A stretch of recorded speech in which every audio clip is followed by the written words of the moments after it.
All right, guys, this is the video that I have been getting around to making all week. The one that breaks down how ICE actually works, why its structure creates so many legal loopholes, and how those loopholes show up in real world events that we're watching unfold right now. And before anyone reaches for a tinfoil hat, relax. Everything in this video is going to be based on structure, law, and pattern recognition. We're not claiming conspiracies, we're not making accusations.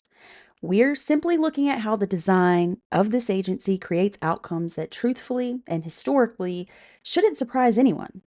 And at the end, I do compare those patterns to historical authoritarian systems, purely hypothetically, purely for context. So, if you're ready for a deep dive, let's get into it. So, what the fuck is ICE? ICE is a federal law enforcement agency within the Department of Homeland Security that enforces immigrations and custom laws. And on the surface, this seems pretty straightforward, but in practice, it's a bit more complex because ICE is actually an umbrella term. Let's talk about what that means. ICE has two branches. The first, the ERO, Enforcement and Removal Operations, the Civil Immigration Enforcement Branch. The second, HSI, Homeland Security Investigations, the Criminal Enforcement Branch. One civil, one criminal, yet somehow they both fall under the title of civil enforcement. That's the umbrella. So let's talk about the differences between each. For ERO, their focus are arrest, detain, deport. HSI, more trafficking, smuggling, and crime networks. ERO, their warrants are administratively signed. That means ICE signing ICE warrants. HSI, they need a federal judge to sign their warrants. Authority for ERO is limited. They can investigate crimes, while authority for HSI is more broad, full investigative power. So, as we saw in the last slide, ERO, for warrants, they have less oversight because they're signing their own warrants. They say that to civilly remove someone is not a crime. So their authority is overall limited because they can't investigate crimes. Yet they all cohesively are apparently targeting the worst of the worst. Now, HSI, they're the opposite. They have more oversight when it comes to warrants, meaning a federal judge has to sign them. But overall, their authority is full investigative power, and that means they have less oversight.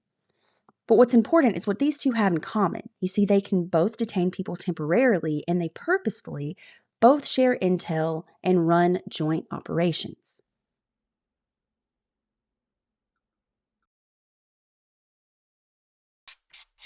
So what does this mean for ICE?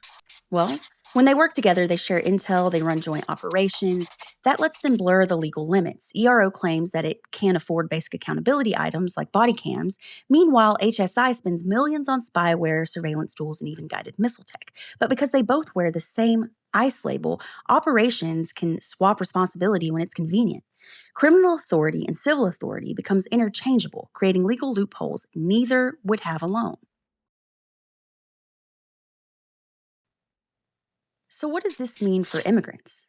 Well, ICE claims that these loopholes are needed to go after the worst of the worst. But here's the irony: people charged with crimes actually get more constitutional protections, while those in civil removal cases get fewer rights because they're not being criminally charged. So, the system ends up protecting criminals more than immigrants who haven't committed a crime at all. All right, so now that we've broken down how ICE works and how its two arms operate under one civil umbrella, and how those loopholes are actually built into the structure, now it's time to talk about how this shows up in real everyday life. Because these loopholes, they don't just exist on paper, they affect real people every single day, whether those stories make the headlines or not. So let's start with something that happened just this week when it was reported that Press Secretary Caroline Leavitt's own family member was detained by ICE. Now, yeah, the internet joked that she probably called the ICE on the family member herself, and as funny as that joke may be, I think it goes deeper than that. And of course, this is all speculation. It's all funny, haha, internet rumors. But hypothetically, if she were to do this, I don't think the motive is simply prejudice. I think it's narrative control. Think about it like this. When ICE is under national scrutiny, when they're being questioned about their authority and their transparency, what's the quickest move to legitimize yourself? a public example of following the rules. So what better example than the press secretary's own family member being detained by ICE for a status check, evaluated, and then released promptly the proper way? That becomes a national talking point to push their narrative. They say, look, even people in the president's inner circle are subject to the same process, and that process works. It reinforces the exact narrative that ICE needs when the spotlight gets too uncomfortable for them. But that wasn't the only major story this week that conveniently strengthened that image. Just hours later, we get reports of the tragic shooting that took place in Washington, D.C., where 2 National Guard members were shot and 1 passing away.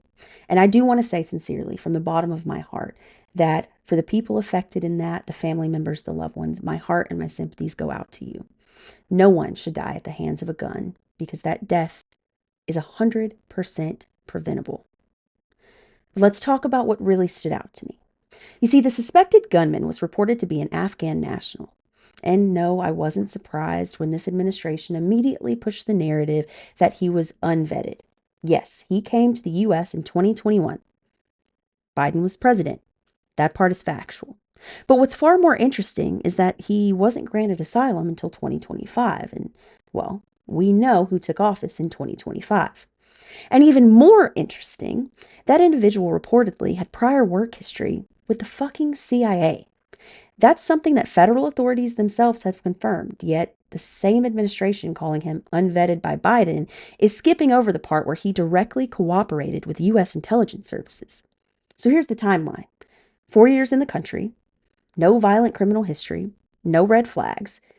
Then almost immediately after asylum is granted, this happens, and suddenly the narrative shifts towards ICE needing more authority, more surveillance, and more crackdowns.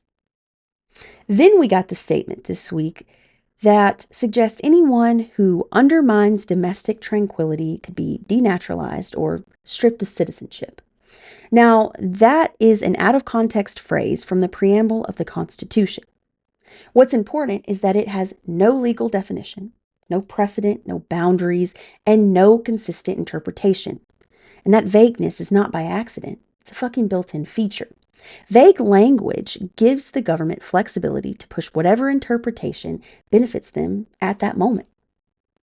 Now, guys, this is the exact same tactic that was used just a few months ago regarding Antifa, which again literally just means anti-fascist, but they are treating this as a punishable threat without a formal definition. And this is where that pattern recognition comes in, because we've seen this blueprint in history before, and I'll give you 3 quick examples. You see, in the 30s, Germany used undefined terms like public disorder and state enemies to bypass judicial oversight entirely. In the 70s, Chile used civil emergency powers to detain dissenters without charges under phrases like threatening national stability. And the Soviet Union from, I think, the 50s to the 80s used the term anti-Soviet agitation, which had no legal definition, giving them full freedom to punish whoever they wanted. Now, am I saying that this administration is identical to any of those regimes? I'm not. Am I saying that what I've speculated is 100% what's going to happen and is the plan? Again, no. What I am saying is the patterns are recognizable. The loopholes are real, the structure is real, and the outcomes are following the same blueprint authoritarian governments have used before. This is speculation, yes, but this is informed speculation, pattern recognition. So hit follow and subscribe, because we say what legacy media doesn't have the balls to.